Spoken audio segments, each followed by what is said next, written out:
Hello, welcome to Rangampedia Education. This video is very informative for you all. In this video, we will discuss previous year papers of OSSC Junior Engineer Civil Examination. So if you are preparing for OSSC Junior Engineer Civil Exam, you can enroll in our course. What we will be providing in this course, we will provide complete ebook notes that will cover civil engineering technical portion. We will provide question bank that is based on your civil engineering technical portion and also mock test series.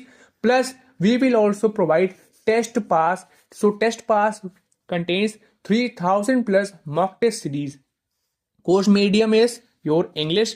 Fee is just 999. For first 25 students, course fee is just 799 rupees. So enroll in our course, subscribe our channel and install our application Rangampedia Education from the Google Play Store. Link is provided in the description.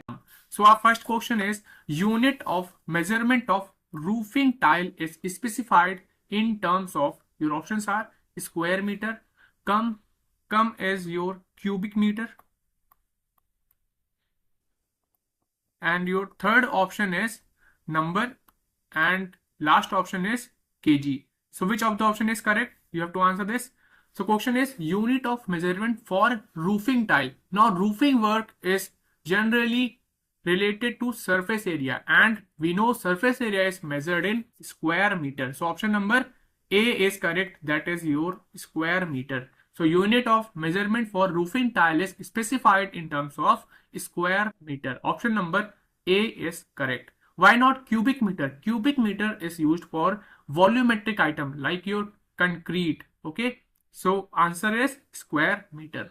Next question is, grader is mainly used for, so your options are trimming and finishing, shaping and trimming, finishing and shaping, finishing, shaping and trimming.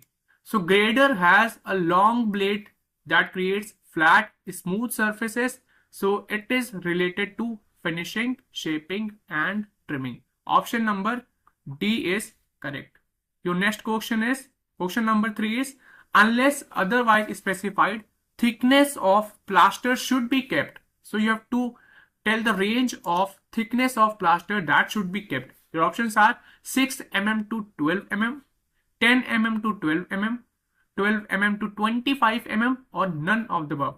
So for typical constructions, the standard plaster thickness is around, so your standard plaster thickness is around, you have to remember this, 12 mm. And which range is close to 12 mm? That is your option number B, 10 mm to 12 mm. So option number B is correct. Next question is, which of the following foundation is used for weaker soil? Your options are column footing, grillage footing, raft footing, or all of the above. So for weaker soil, your column footing, grillage footing, raft footing, these all are used. So which of the option is correct? That is your option number D, all of the above. Next question is, the minimum height of headroom is, your options are 2.1 m, 2.5 meter, or 2.7 meter, or 3 meter. So the minimum height of headroom is approximate 7 feet. That is approximate 7 feet, and 7 feet is around 2.1 m, 2.1 meter. So option number A is correct, that is your 2.1 meter. Next question is, sum of the tread and the riser must lie between, your options are 300 to 350 mm, or 400 to 450 mm, or 500 to 550 mm, or 600 to 650 mm. So the common rule of thumb used for obtaining a satisfactory proportion of tread, that is your T, and the riser of a building is T plus R, that is your 400 mm to 450 mm. Okay, so this you have to remember. So the sum of the tread and the riser must lie between 400 mm to 450 mm. That is your option number B is correct. Your next question is, paints with white lead base are suitable for painting of, your options are woodwork, ironwork, both woodwork and ironwork, or none of the above. So paint with white lead base are most suitable for your wood work. So option number A is correct. Next question is, to make 10 cubic meter of 1:2:4 ratio by volume concrete, the volume of coarse aggregates required is, your option is 9.5 meter cube, 8.5 meter cube, or 7.5 meter cube, or 6.5 meter cube. So your dry volume is equals to wet volume into 1.5. So that will be around 1.5 into 1.5. So that will be around your 15 meter cube. Wet volume is your 10 meter cube into 1.5. That will be around, so dry volume will be around 15 meter cube. Okay. So using factor of 1.5, so that will be, then your dry volume will be 10 meter cube into 1.54 meter cube. It will come 15.4 meter cube. So calculating the total parts, so ratios are 1:2:4. So total part is 1 plus 2 plus 4, that is equals to 7 parts. Okay. Now we have to calculate what? Volume of coarse aggregate. So volume of coarse aggregate will be calculated by coarse aggregate parts upon total parts into dry volume. Now coarse aggregate parts by total part are 7. Coarse aggregate part are your 4. So 4 by 7, and dry volume we have calculated, that is 15 meter cube. So if we calculate this, what we will get? And also we have calculated dry volume when the factor was 1.54. So it was 15.4 meter cube. So it will come around 8.8 meter cube. When you will calculate 4 by 7 into 15 by 4, this will get the value, we will get the value 8.8 meter cube. So which is closest, which option is closest near 8.8 meter cube? That is your option number B, 8.5 meter cube. Next question is, minimum width of landing should be, your options are equal to the width of stairs, half the width of stairs, or twice the width of stairs, or 1/4 the width of stairs. So minimum width of landing should be equal to the width of stairs. Option number A is correct. Your 10th question is, with increase in WC ratio. So your WC ratio is what? It is your water cement ratio. This is your water cement ratio. Okay. So with increase in WC ratio in a concrete mix. So what happens if water cement ratio increases? Your options are strength decreases and workability increases. Option number B is strength and workability both decreases, or option number C, workability increases. Option D is strength increases and workability decreases. So as WC ratio, that is the water cement ratio, increases, your strength decreases and workability increases. So which option is correct? That is your option number A. Okay. So an increase in water cement ratio means what? More water is present than is needed for your chemical reaction, that is hydration with the cement. So as water cement ratio increases, your strength decreases and workability increases. Option number A is correct. Next question is, the shear stress at the center of circular shaft under torsion is, options are 0, minimum, maximum, or infinity. So the shear stress at the center of circular shaft under torsion is your 0, because shear stress is directly proportional to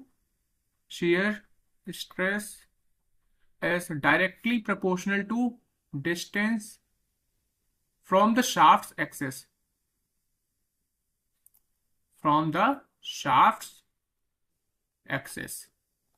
That means it is 0 at the center. So R is 0 at the center, and it is maximum at your outer surface when small r is equals to capital R. Okay. So the shear stress at the center of circular shaft under torsion is your 0. Option number A is correct. Next question is, question number 12 is, two beam, one of circular cross section and the other of square cross section have equal area of cross section when this beam are subjected to bending. So we have to answer what conditions satisfy what arises. Option number A is both beams are equally economical. Option B is square beam is more economical. Option C is circular beam is more economical, or option number D is none of the above. So economy of beam section under bending is determined by section modulus, that is your Z. Okay, so it is determined by section modulus. Z is your what? Section modulus. Now which of the option is correct? Square beam is more economical. Option number B is correct. Next question is, when the cantilever beam is loaded at its free end, the maximum compressive stress shall develop at, your options are bottom fiber, top fiber, neutral axis, or center of gravity. So when a downloaded load is applied to the free end of cantilever beam, the maximum compressive stress is developed at your bottom fiber. Why? Because the beam bends downward, which causes the bottom fiber to contract more than any other part. Okay, so which of the option is correct? That is your option number A, bottom fiber, because the beam bends downward. Next question is, the section modulus of a circular section about an axis through its CG is, your options are pi by 4 into d square, or pi by 16 into d square, or pi by 16 into d cube, or pi by 32 into d cube.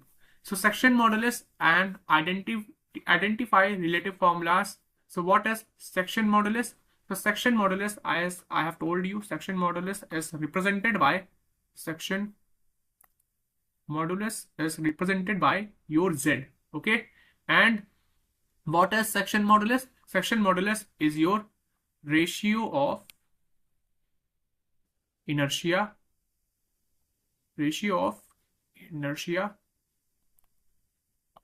by fiber, that is your Y max.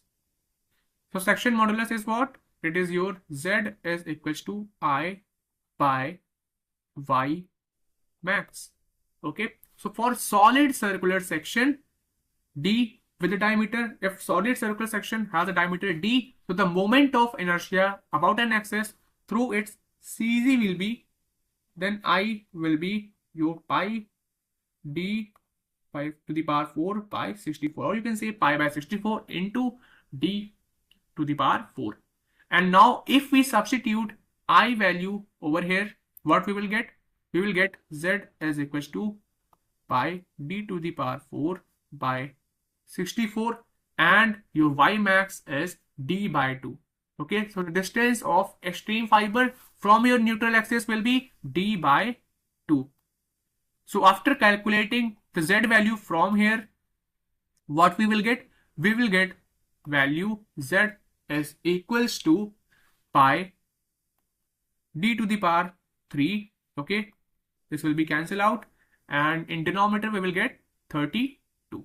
So which of the option is correct? That is option number D, pi by 32 into D to the power 3, that, or you can say D cube. Next question is, when the shear force diagram is parabolic curve between 2 points, it indicates that there is. So when the shear force diagram is parabolic curve between the 2 points, what does it indicate? So you have to answer this. Option is point load at the 2 point, or no loading between the 2 points, or uniformly distributed load between the 2 points, or uniformly varying load between the 2 points. So which is correct? That is your uniformly varying load between the 2 points. Option number D is correct. Next question is question number 16. When a cantilever beam is loaded with uniformly distributed loads, okay, check here, with the uniformly distributed loads, the bending moment diagram, then the bending moment diagram will be, your options are horizontal straight line, vertical straight line, or inclined straight line, or a parabolic curve. So when a cantilever beam is loaded with uniformly distributed load, the bending moment diagram will be parabolic curve. Okay. Option number D is correct. Question number 17 is the Poisson's ratio for steel varies from, your options are 0.23 to 0.27, 0.25 to 0.33, 0.31 to 0.34, or 0.32 to 0.42. So Poisson's ratio for your steel. So for steel, it ranges within 0.25 to 0.33. Okay. 0.33 to 0.2527 is the range for your cast iron, and 0.32 to 0.42 is the range for your brass. So for steel, your Poisson ratio varies from 0.25 to 0.33. Option number B is correct. Next question is the length of conical bar is L, diameter of the base is D, weight per unit volume is W. It is represented by W. It is fixed at its upper end. Okay, fixed at its upper end and hanging freely. The elongation of the bar under action of its own weight will be. So we have to determine the elongation of the bar under action of its own weight.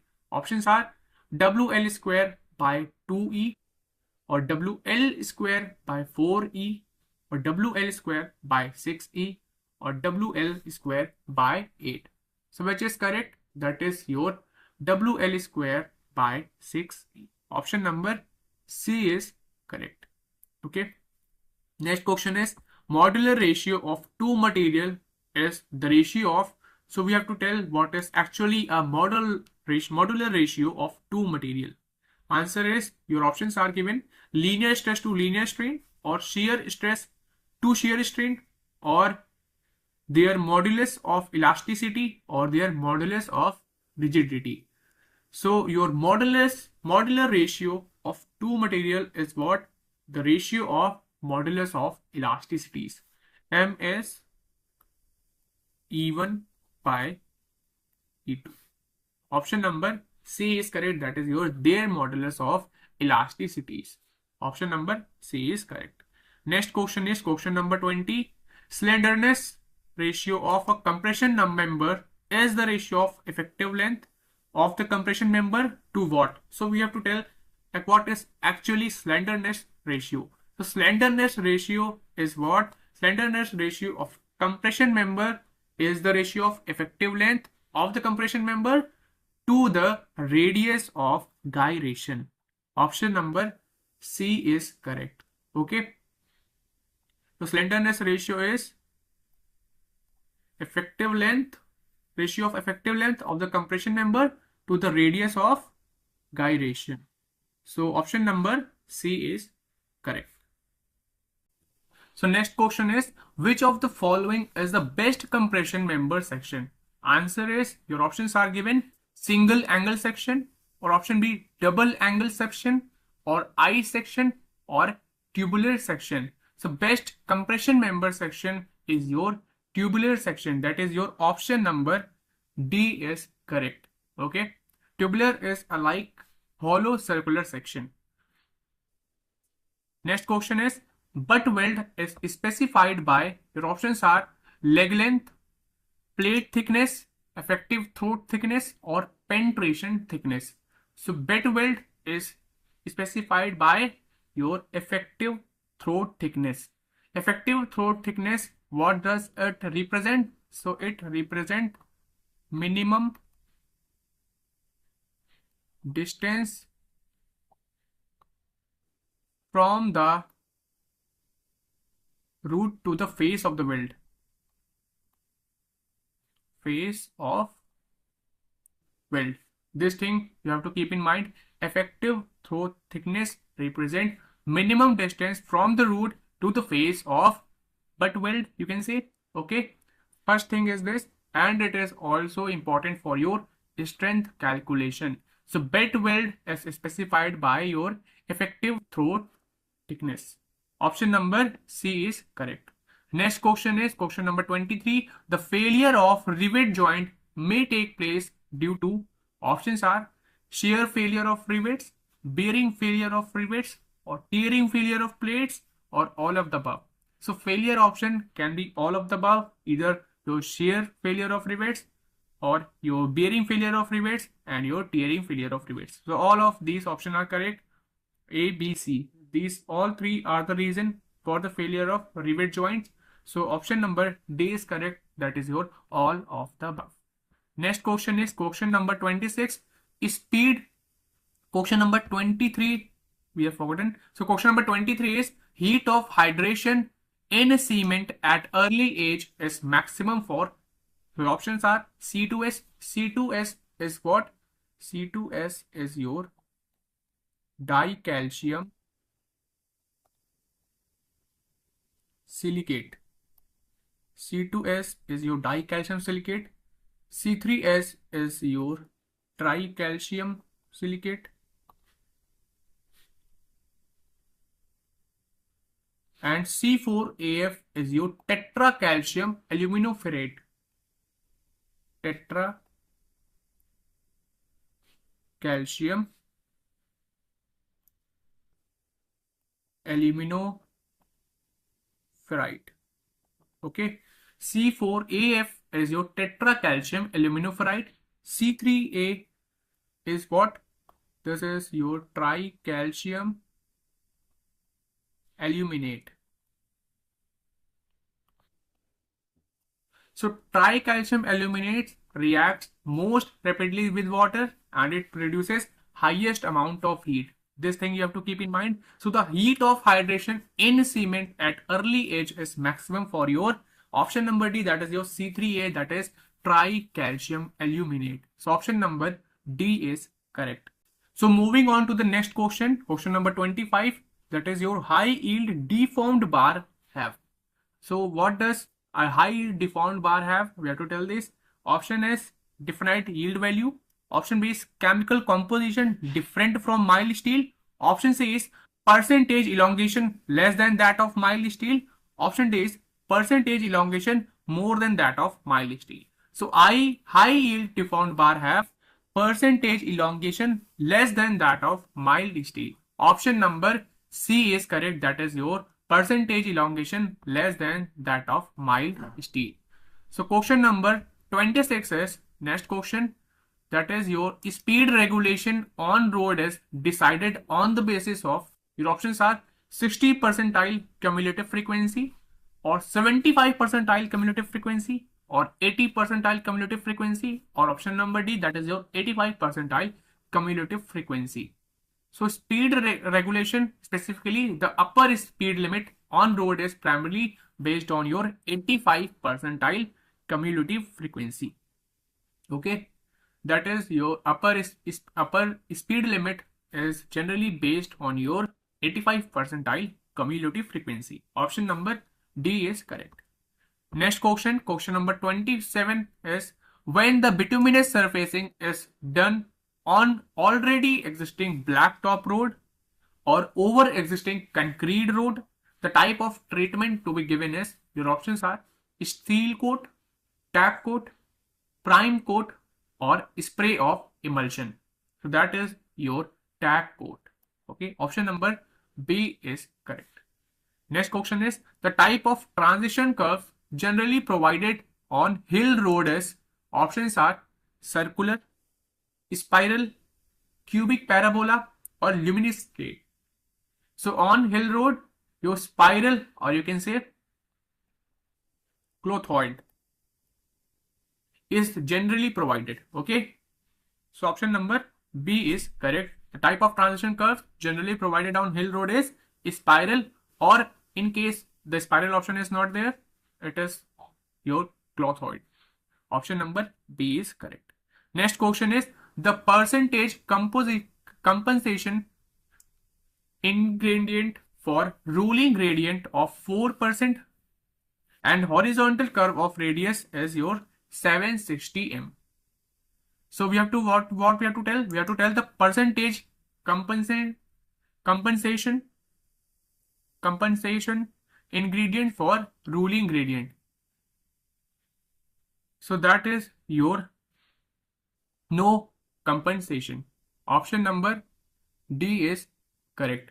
So according to IRC recommendation, grade compensation is not necessary for your gradient that are flatter than 4%. This thing you have to keep in mind. So the correct answer for this question is no compensation. Option number D is correct. Next question is road tar RT4 is recommended for, your options are surface painting, renewal of coat, premixing tar macadam in base course, or all of the above. So road tar, that is your RT4, is recommended for premixing tar macadam in base course. Option number C is correct. Okay, so road tar RT4 is what? It is highly recommended for your premixing tar macadam in base course. So you have to know about RT1. What is RT1? RT1 is for surface painting in very cold weather. RT2 is for standard surface painting in normal Indian condition. Okay, so RT2 is for your normal Indian condition surface painting. RT3 is for surface painting, renewal course or premixing chips for top courses.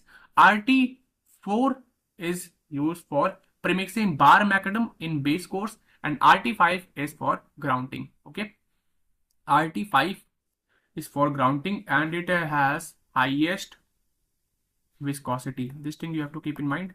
RT5 has highest viscosity. RT2 is a standard surface painting which is normally used in Indian conditions. Okay, RT4 is recommended for your premixing bar tar macadam in base course. Option number C is correct. So if you are preparing for OSSC Junior Engineer Civil Exam, you can enroll in our course. What we will be providing in this course, we will provide complete ebook notes that will cover civil engineering technical portion. We will provide question bank that is based on your civil engineering technical portion, and also mock test series. Plus we will also provide TESTPASS. So TESTPASS contains 3000 plus mock test series. Course medium is your English. Fee is just 999. For first 25 students, course fee is just 799 rupees. So enroll in our course, subscribe our channel and install our application Rank Team PD Education from the Google Play Store. Link is provided in the description. Next question is 31 question is, which one of the following binder is recommended for wet and cold climate? So your options are 80 by 100 penetration asphalt. Option B is tar. Option C is cutback. Option D is emulsion. So which of the following binder is recommended for wet and cold climate? That is your bitumen emulsion. Option number D is correct, because it can be applied to damp or wet aggregates. It can be applied to wet aggregates, and also it does not require heating during application. So which of the option is correct? That is your option number D, emulsion. Why not option number A, 80 to 100 penetration asphalt? Because it is a soft grade bitumen which is suitable for your cold climate. Next question is 32. Coefficient of curvature for a well graded soil must be between. So you have to tell the range. So coefficient of curvature, that is your CC, that should be fall for a well graded soil, that must be lie between your range should be 1 to 3. So which option is correct? That is option number B, 1.0 to 3.0. If coefficient of curvature is less than 1, that suggests a poorly graded, or you can say a uniform soil. If coefficient of curvature is greater than 3, what does it indicate? It indicates a gap graded soil. That means some particle size are missing from the distribution. If coefficient of curvature is between 1 to 3, it signifies a well graded soil with a balanced mix of fine and coarse particles. So this thing you have to keep in mind. So coefficient of curvature for a well graded soil must be in between 1.0 to 3.0. Option number B is correct. Next question is fine sand possesses. So what does fine sand possess? We have to tell. Options are good plasticity, limited plasticity, reasonable plasticity, or no plasticity, and clay-like. So for fine sand possess no plasticity. Why? Because non-plastic material plasticity index, that is your PI, is 0. Okay. So which of the following option is correct? That is option number D, no plasticity and clay-like. So fine sand possess no plasticity and clay-like. Option number D is correct. Next question is undistributed soil samples are required for conducting what? So we have to answer which test is conducted for undistributed soil samples. Okay, so undistributed soil samples are required for conducting. Your options are hydrometer test, shrinkage limit test, consolidation test, or specific gravity test. So undistributed soil samples are required for conducting consolidation test. Consolidation test measures what? It measures soil settlement and compression under load. So this thing you have to remember. So which of the option is correct? Option number C, consolidation test. Next question is question number 35. If the shearing stress is 0 on two plane, then the angle between the two plane is 90 degree. It is very easy question. Option number B, 90 degree is correct. Next question is question number 36. So question number 36 is the specific gravity and initial void ratio of sample of soil deposits are. So specific gravity is given, that is your 2.71. Initial void ratio is given, that is your 0.85. So what is given? We have to note down this. Specific gravity, that is your GS, is given, that is your 2.71. And what is given? Void ratio, that is E, is equal to 0.85. Now what we need to calculate, we need to find out the value of critical hydraulic gradient. So formula for finding out critical hydraulic gradient, that is your IC, is GS, that is your specific gravity, minus 1 whole upon 1 plus void ratio, initial void ratio. We will put the value 2.71 minus 1 whole upon 1 plus 0.85. So what will the value? 1.71 upon 1.85. If we calculate this, it will be nearly around 0.92. Option number C is correct. 0.92. Next question is the specific gravity of quartz is. Your options are 2.65, 2.72, 2.75, or 2.85. So specific gravity of quartz is generally considered 2.65. Option number A is correct. Next question is question number 38. That is your a sample of clay and a sample of sand have the same specific gravity and void ratio. Their permeabilities will differ because options are their porosities will be different, or their densities will be different, or their degree of saturation will be different, or the size range of their voids will be different. So which of the following is the reason? That is the size range of their voids will be different. Option number D is correct. Next question is question number 39. That is a rheatic line is defined as a line within a dam section below which there are, your options are positive equipotential lines, positive hydrostatic pressure, or negative hydrostatic pressure, or none of the above. So phreatic line is defined as the line within a dam section below which there are positive hydrostatic pressure. Option number D, option number B is correct. That is your positive hydrostatic pressure. Next question is when the degree of consolidation is 50%, the time factor is about, your options are 0.2, 0.5, 1, or 2. Okay. So degree of consolidation, that is U is given, that is your 50%, or we can say it is 0.5. We need to find the time factor. We need to find the value of TV. Okay. So what is the formula for this?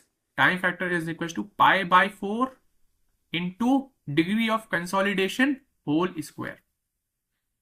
So we will calculate this pi by 4 into 0. What is u square? It is a u square, that is your degree of consolidation. So u square is 0.5 whole square. So when we will calculate this, so pi by 4 value is around something approximate 0.78 and 0.5 whole square is 0.25.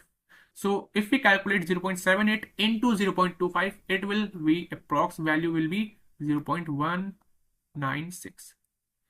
Okay, so this will be the approximate value. So which option is correct? That is your option number D, 2.0 is the correct answer for this question. So when the degree of consolidation is 50%, the time factor is about 2. Option number 0.96 is nearly around 0.2, not 2. So option number A will be correct. Okay, so 0.196 is there, not 1 point something.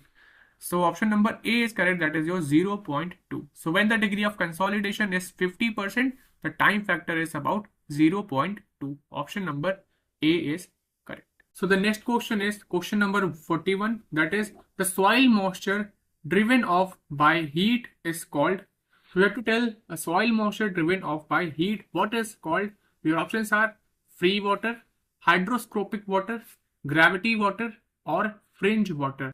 So soil moisture often driven off by heat is called your hygroscopic water. What is your hygroscopic water? It is actually a thin film of water which is held strongly by soil particle surface through molecular attraction. This thing you have to keep in mind. So option number B is correct, that is your hygroscopic water. Next question is question number 42. Coefficient of compressibility of soil is the ratio of, your options are stress to strain, strain to stress, or stress to settlement, or rate of loading to settlement. So coefficient of compressibility of soil is the ratio of strain to stress. Option number B is correct. That is AV is equals to minus ratio of strain to stress. Next question is the process of turning the telescope of theodolite over its supporting axis through 180 degree in a vertical plane is called.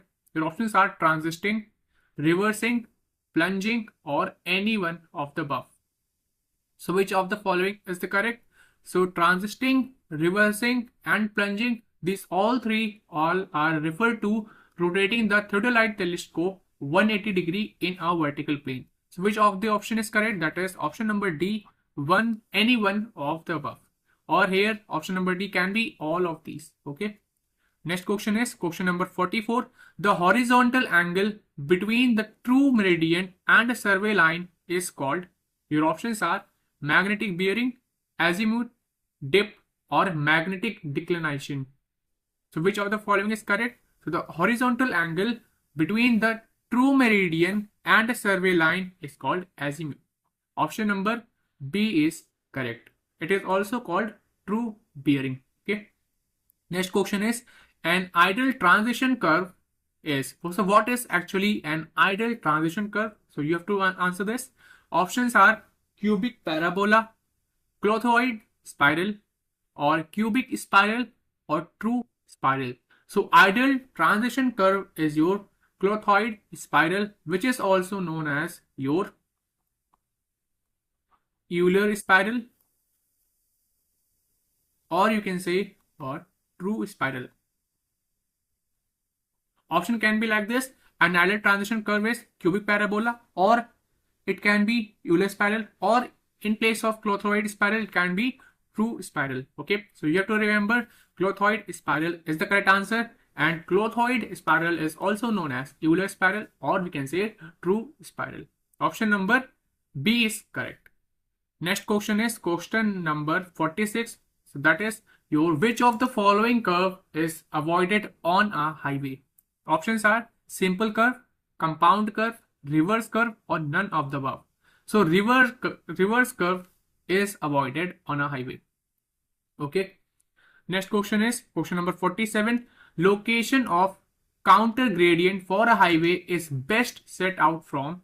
Your options are ridge down the hill, saddle down the hill, bottom to the ridge, or bottom to the saddle. So which is the correct? So location of counter gradient for a highway is best set out from saddle down the hill. Option number B is correct. Next question is the suitable counter interval for a map with the scale 1:10,000 is. So you have to answer this. So you have to determine what CI, that is your counter interval, we have to determine. So formula for this is, formula for counter interval, that is your CI, is 25 by number of centimeter per kilometer. Okay, 1 centimeter on a map represent 10,000 centimeter on the ground, or you can say 100 meter on a ground. So for this, for 1 kilometer on the ground is represented by, so therefore 1 kilometer on ground is your 1 by 0.1, that is 10 centimeter on the map.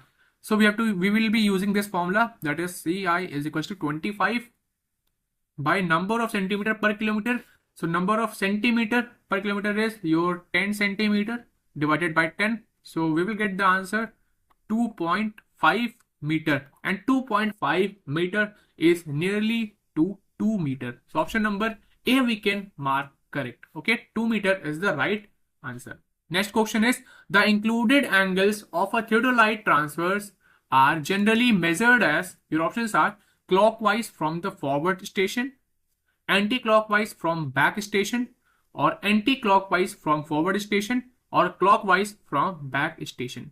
So included angles of theodolite transverse are generally measured as clockwise from back station. Option number D is correct.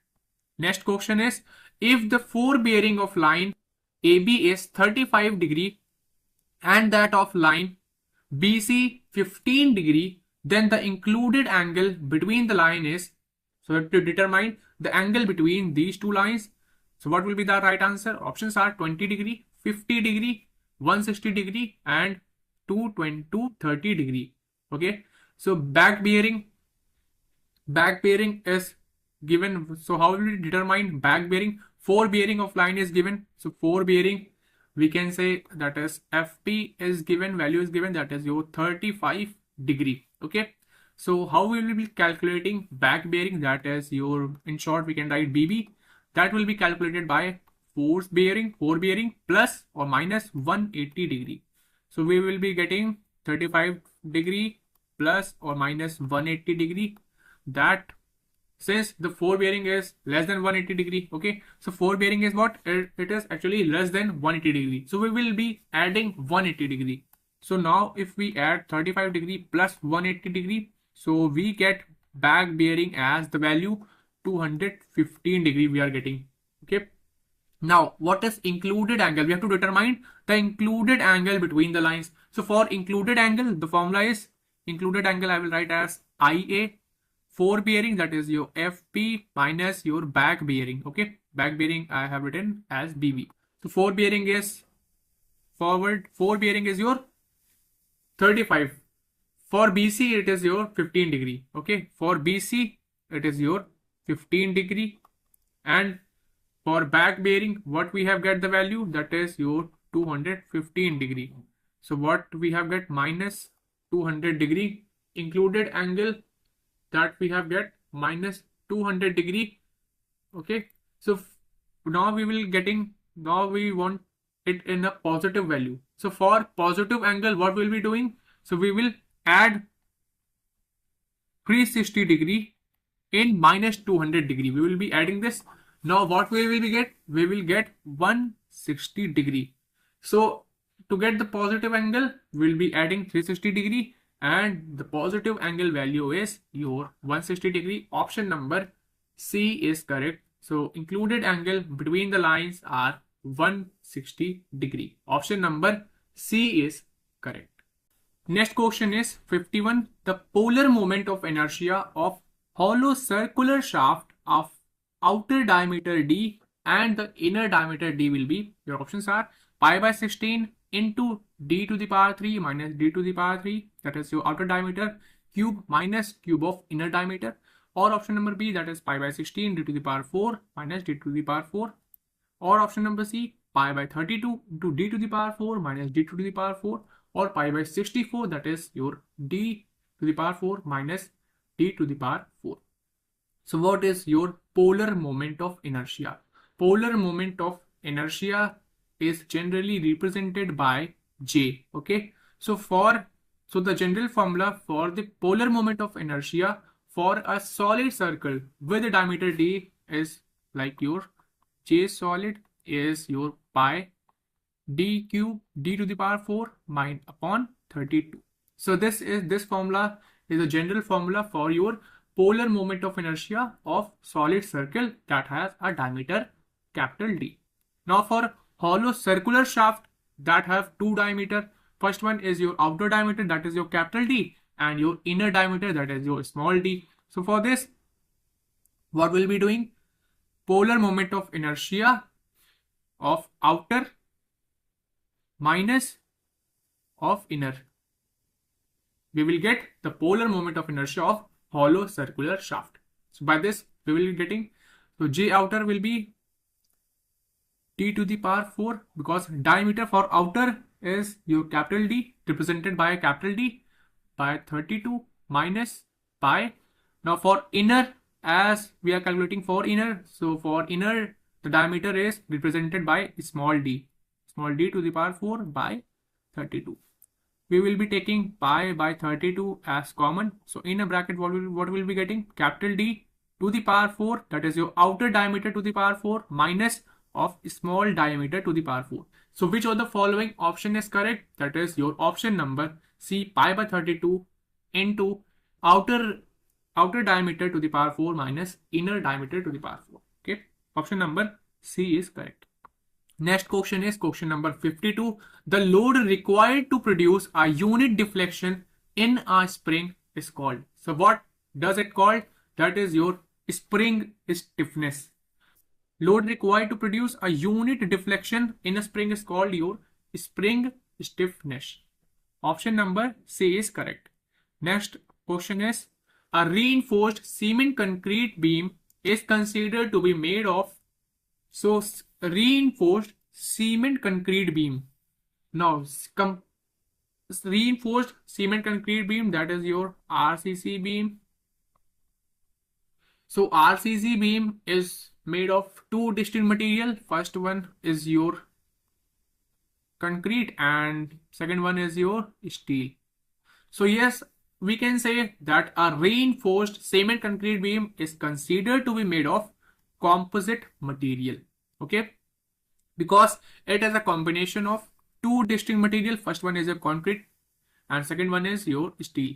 So RCC beam is considered to be a composite material. That is your option number C is correct. Next question is, factor of safety is defined as the ratio of, so factor of safety, that is your FOS. So FOS is what? That is your ultimate stress to working stress. Option number C is correct. Factor of safety is defined as the ratio of ultimate stress to the working stress. Option number A is correct. Next question is question number 55. At the neutral axis of beam. So here we are discussing about a neutral axis of a beam. So what does happens? Option number A says our layers are subjected to maximum bending stress. Option B says our layers are subjected to minimum bending stress. Option C says the layers are subjected to compression. Option D says the layers do not undergo any strain. So at the neutral axis of beam, which is the correct statement? So what does actually occurs at a neutral axis of beam? Bending stress is 0. So at neutral axis of beam, your bending stress is 0. So which of the following statement is correct? That is, the layers do not undergo any strain. As your bending stress is 0, that means fiber neither stretches nor compress. That means the layer do not undergo any strain. Option number D is correct. Next question is question number 56. That is a rod is enclosed centrally in a tube and the assembly is tightened by a rigid washer. If the assemble is subjected to compressive load, then what happens? Your options are rod is under compression. Option B is tube is under compression, or both tube and rod are under compression, or tube is under tension and rod is under compression. So when a rod is enclosed centrally in a tube and the assembly is tightened by a rigid washer, if the assembly is subjected to compressive load, then tube and rod both are under compression. So option number C is correct. Both tube and rod are under compression. 57th question is a beam of uniform strength may be obtained by, your options are keeping the width uniform and varying the depth, keeping the depth uniform and varying the width, or option C is varying the width and the depth. So which of the following is correct? All of three factors are important. So any one of the above is the correct option for this question. Option number D is correct. That is any one of the above. Next question is question number 58. The point of contraflexure. So here it is talking about point of contraflexure. So what this question is saying, the point of contraflexure is a point where. So what is a contraflexure point? So options are shear force changes sign, bending moment changes sign, shear force is maximum, or bending moment is maximum. So point of contraflexure is also known as your inflection point. And it generally occurs in a beam when the bending moment is 0. So if the bending moment is 0, if the bending moment is 0, or the bending moment is changing sign from positive to negative or from negative to positive. So that means which of the option is correct? If there is an option bending moment is 0, we will take that option. But here is the option that bending moment changes sign and it satisfies the conditions. So point of contraflexure arises with the two conditions: when the bending moment is 0, and second is bending moment changes sign. That means from positive to negative or from negative to positive. So option number B is correct. Next question is your Euler's formula is valid for. So as we know, your Euler's formula is valid for your long columns. Option number B is correct. Your next question is an isometric view provides. So what does an isometric view provides? Options are just another elevation details, a two-dimensional details, a three-dimensional details, or a equal projection line of equal length. So an isometric view provides a 3D details, a three-dimensional details. Option number C is correct of this question. So if you are preparing for OSSC Junior Engineer Civil Exam, you can enroll in our course. What we will be providing in this course, we will provide complete ebook notes that will cover civil engineering technical portion. We will provide question bank that is based on your civil engineering technical portion, and also mock test series. Plus we will also provide TESTPASS. So TESTPASS contains 3000 plus mock test series. Course medium is your English. Fee is just 999. For first 25 students, course fee is just 799 rupees. So enroll in our course, subscribe our channel, and install our application Ranking Pedia Education from the Google Play Store. Link is provided in the description. Next question is unit weight of concrete is taken as, your options are 25 kilonewton per meter cube, or 20 kN per meter cube, or 24 kN per meter cube, or 18 kN per meter cube. So unit weight for concrete is generally taken as 25 kilonewton per meter cube. For plain concrete, your value is approximate 24 kN. Okay, so unit weight of concrete is taken as 25 kN per meter cube. Option number A is correct. Question number 62 is blast furnace slag cement is used for, your options are dams, bridge abutments, or retaining walls. So blast furnace slag cement is used for your dam, bridge abutments, and for your retaining wall. So option number D, all of the above, is the correct answer. Next question is biological action is used in, your options are screens, sedimentation tanks, trickling filters, or all of the above. So biological action is used in your trickling filters. Why? Because it is the main component of secondary wastewater treatment. So biological action is used in trickling filters. Option number C is correct. Next question is minimum compressive strength of burnt clay brick is, your options are 10.5 MPa or 7.5 MPa or 3.5 MPa or 5 MPa. So minimum compressive strength of a burnt clay brick is your 3.5 MPa. That is your option number C is correct. Next question is approximate cost of for water supply is, your options are 4 to 5% of estimated cost of the building works, or 2 to 3%, or 5 to 7%, or 1 to 2%. So approximate cost for water supply is generally 5 to 7% of the estimate cost of the building works. Option number C is correct. Next question is question number 66, that is your original cost of the property minus depreciation is what? So the original cost of the property minus depreciation is your book value. Option number A is correct. Next question is an aggregating river is what? Your options are silting river, scouring river, both silting and scouring river, or neither silting nor scouring river.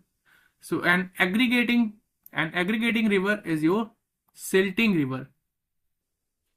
Next question is 68. The drainage water intercepting the canal can be disposed of by passing the canal below the drainage in, your options are given, aqueduct and siphon aqueduct, or super passage and canal siphon. So which of the following is the correct option? So that is your super passage and canal siphon. So the draining water interception, the canal can be disposed of by passing the canal below the drainage in super passage and canal siphon. Option number C is correct. Next question is hydrograph is a graphical representation of what? So your options are rainfall intensity and time, rainfall depth and time, discharge and time, or cumulative rainfall and time. So hydrograph is generally a graphical representation of your rainfall intensity and time. Option number A is correct. Next question is the influents from the septic tank are discharged into, your options are drainage, sewer, soak pit, or oxidation pond. So influent from the septic tank are discharged into soak pit. Option number C is correct. Why not drainage is correct? Because septic tank influent is generally not discharged directly into open drainage system, because it still contains a high level of contaminants. It contains a high levels of contaminants and pathogens, and your pathogens that can cause pollution. Not sewer, because septic tank system are primarily used in areas that are not connected to a centralized sewerage system. That's why sewer option is not correct. Why not oxidation pond? Oxidation pond is large. Okay, so the influent from the septic tank are discharged into soak pit only. So option number C is correct. That is your soak pit. Next question is question number 71. The ratio of quantity of water stored in a root zone of the crop to the quantity of water actually delivered in the crop is termed as, that is your water application efficiency. The ratio of quantity of water stored in the root zone of the crop to the ratio of quantity of water actually delivered in the field is your water application efficiency. That is your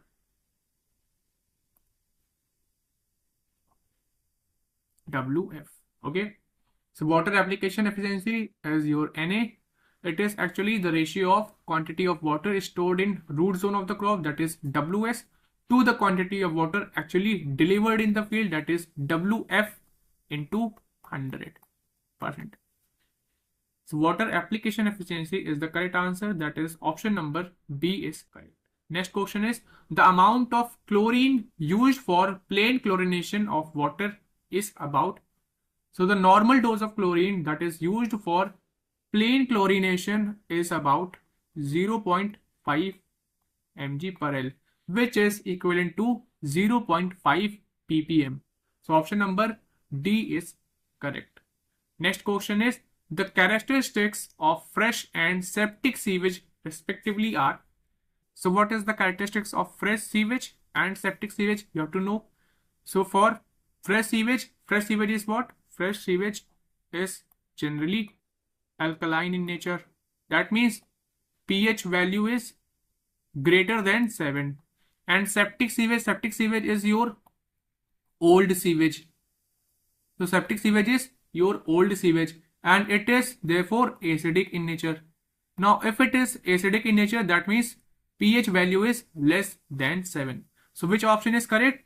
That is option number B, alkaline and acidic. So the characteristics of fresh and septic sewage respectively are alkaline and acidic. Option number B is correct.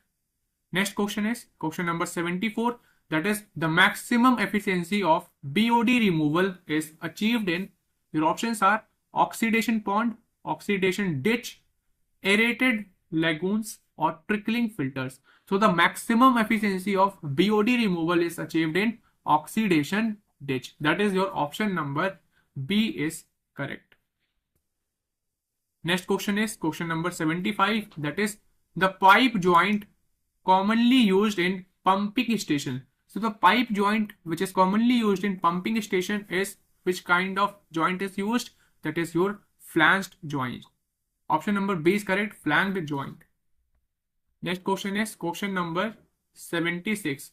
So question number 76 says the maximum deflection in a steel beam is limited to, that is limited to L by 325. Option number B is correct. So the maximum deflection in a steel beam is L by 325. Next question is what is the value of Young's modulus for M25 concrete? Now here it is about M25 concrete as per IS 456 ratio 2000. So formula for this is modulus of elasticity.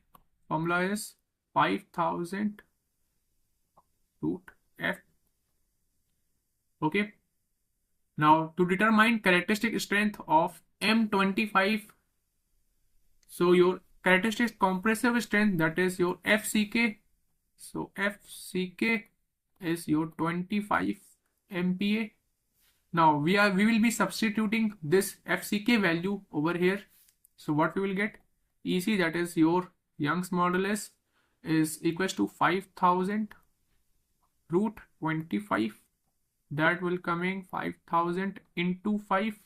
So EC we get 25,000 MPa, or we can say EC is equals to 2.5 into 10 to the power 4 MPa, or we can say 25 into 10 to the power 3. So which of the following option is correct? That is your option number B is correct, 2.5 into 10 to the power 4 MPa. Okay. Next question is question number 78. That is your doubly reinforced beams are recommended when. Your options are depth of the beam is restricted, breadth of the beam, that is it is your beam. So breadth of the beam is restricted, or both breadth and depth are restricted, or when shear is high. So doubly reinforced beams are recommended when depth of the beam is restricted, or we can say both breadth and depth are limited. So if in case the option C is both breadth and depth are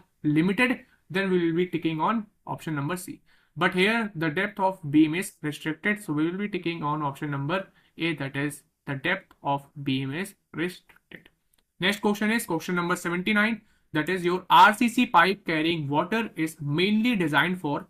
Your options are bending moment, shear force, hoop tension, or torsional movement. So RCC pipe carrying water is mainly designed for your hoop tension. Option number C is correct. Next question is question number 80. In a RCC footing on soil, the minimum thickness at edge should not be less than, your options are 100 mm, 200 mm, 150 mm or 250 mm. So in a RCC footing on soil, the minimum thickness at edge should not be less than 150 mm. That is your option number C is correct. Next question is, the weight of the footing is assumed as, options are 5%, 10%, 15% or 20%. So in question it is saying the weight of footing is assumed as what percent of weight transferred to the column. So that is your 10%. So weight of footing is assumed as 10% of the weight transferred to the column. So option number B is correct. That is your 10%. Next question is, the diagonal tension in a concrete can be resisted by providing what?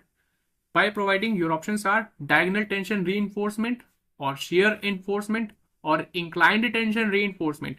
So the diagonal tension in concrete can be resisted by providing a diagonal tension reinforcement, also shear reinforcement and also inclined tension reinforcement. So these all three reinforcement will be there. So option number D is correct. That is your all of the above.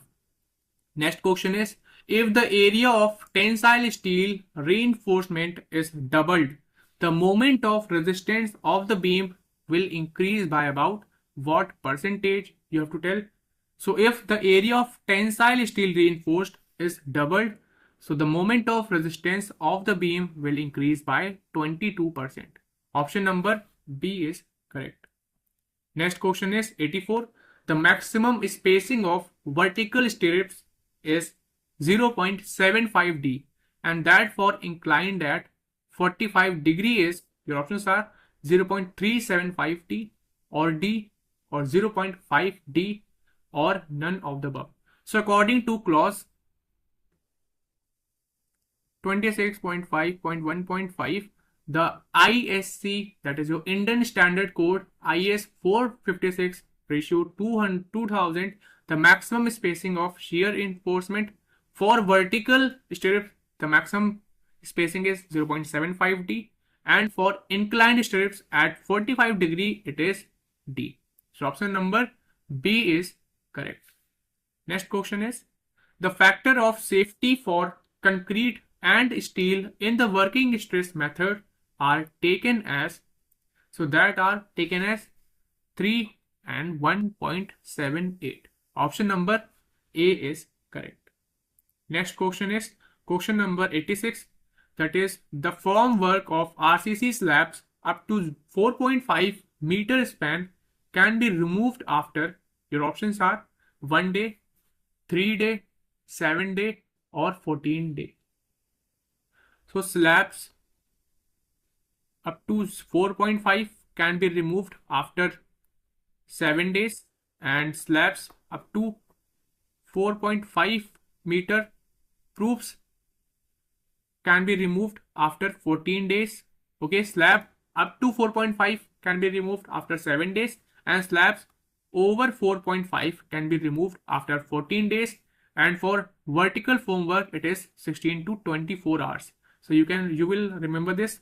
Okay, so for this option is, which of the following option is correct? That is option number C, 7 days. So the formwork of RCC slabs up to, over here it is mentioned up to. If it is slab over 4.5, then we will be marking 14 days. But here it is RCC slabs up to 4.5 meter span, then we will be taking option number C, that is your 7 days. Next question is question number 87. If the ratio of fine sand is increased in a concrete mix, its workability is likely to, your options are decrease, increase, or it remains constant, or none of the above. So if the ratio of fine sand is increased in a concrete mix, so the workability will be going to decrease. Option number A is correct. Next question is, most widely used type of deep state tube wells in India is, so most widely type of deep state tube wells in India are your strainer tube well. Option number B is correct. Strainer type tube wells are most widely deep state tube wells in India. Option number B is correct. Next question is 89th, that is your Zone of aeration in subsurface water system does not include. So what does it not include? Your options are capillary zone, saturation zone, or soil water zone, or intermediate zone. So zone of aeration in a subsurface water system includes your capillary zone, it includes soil water zone, it includes intermediate zone, but it does not include your saturation zone. So option number B is correct. Next question is question number 90, that is your specific capacity of a well is, your options are decrease with diameter, decrease with time from the start of pumping, or increases with discharge rate, or none of the above. So specific capacity of well decreases with the time from the start of pumping, as you have seen. Okay, so 90th question option is option number B is correct, that is your decrease with time from the start of pumping. Next question is 91. In India, which of the following is adopted as standard recording rain gauge? So standard recording rain gauge is your natural siphon type. Okay, so natural siphon type, which is also known as what? It is also known as float type. It is specific for recording rain gauge, which is adopted by, you have to also remember this, it is adopted by IMD. What is IMD? IMD is your Indian Meteorological Department. Option number C is correct, that is your natural siphon type. Next question is, a manhole is classified as shallow if its depth is between. So you have to tell the range of manhole when it is classified as a shallow when the depth is in between 0.7 to 0.9 meter. Okay, shallow manhole ranges, depth ranges is between 0.7 meter to 0.9 meter. For normal manhole, your range is 0.9 to 1.5, and for deep manhole, your range is greater than 1.5 meter. These three things you have to remember. First is, for normal, your range is 0.9 to 1.5, and for shallow manhole, your range is 0.7 to 0.9 meter, and for deep manhole, your range is, your depth should be greater than 1.5 meter, that is 1500 mm. So option number C is correct, that is a manhole is classified as shallow if its depth is between 0.7 to 0.9 m. That is your meter. Next question is, hydraulic failure of earthen dam is due to, your options are overtopping, wave erosion, toe erosions, or all of the above. So all these factors, your overtopping, wave erosion, toe erosion, these all are the factors for your hydraulic failure. So option number D is correct, that is your all of the above. Next question is question number 94, that is your infiltration galleries are used to trap groundwater in, your options are sandy riverbed, or clay riverbed, or rocky riverbed, or perennial riverbed. So infiltration galleries are used to trap groundwater in the sandy riverbed. Option number D is correct. Next question is question number 95, that is the best unit duration of a storm for a unit hydrograph is, your options are 1 hour, 1/4 of basin lag, 1/2 of basin lag, or equal to basin lag. So the best unit duration for storm for a unit hydrograph is your 1/4 of basin lag. That is option number B is correct. Next question is, when was the Water Prevention and Control of Pollution Act enacted by Indian Parliament? This question is important as it may be asked in your GS section. Okay, so when was the Water Prevention and Control of Pollution Act enacted by the Indian Parliament? So it was enacted in 1974. Date is 23rd March 1974. Next question is, an inverted siphon is generally designed for 1 pipe, 2 pipe, 3 pipe, or 4 pipe. So an inverted siphon is generally designed for 3 pipes. Okay, for 3 pipes. Option number C is correct. Next question is, the self-cleansing velocity of all sewers in India is usually, your options are given. So the self-cleansing velocity of all sewers in India is usually 0.90 meter per second to 1.2 meter per second. Option number A is correct. Next question is, the settling velocity of a particle in a sedimentation tank depends on, your options are surface area of tank or on the depth of tank or both surface area and depth of tank or on volume of the tank. So overflow rate, that is your VO. Overflow rate is calculated by the flow of rate, that is your Q. Q is what? It is the flow of rate to the ratio of surface area. Surface area is generally denoted by A. So VO, that is your overflow rate, is calculated as the flow rate divided by surface area. Okay, VO of the tank. So the settling velocity of a particle in a sedimentation tank depends upon surface area of the tank. Okay, so option number A is correct, that is surface area of tank. Next question is, normal formation of a hill road for one-way traffic is, your options are 3.6 meter, 4.8 meter, 5.5 meter or 6 meter. So the normal formation width of a hill road for one-way traffic is generally 3.6 meter. This is the standard width which is recommended by IRC, that is your Indian Road Congress. Okay, so the normal formation width of a hill road for one-way traffic is your 3.6 meter. To subscribe our channel Rankingpedia Education, I will upload this PYQ paper in my application Rankingpedia Education. So install our application from the Google Play Store. Link is provided in the description. Thanks for watching.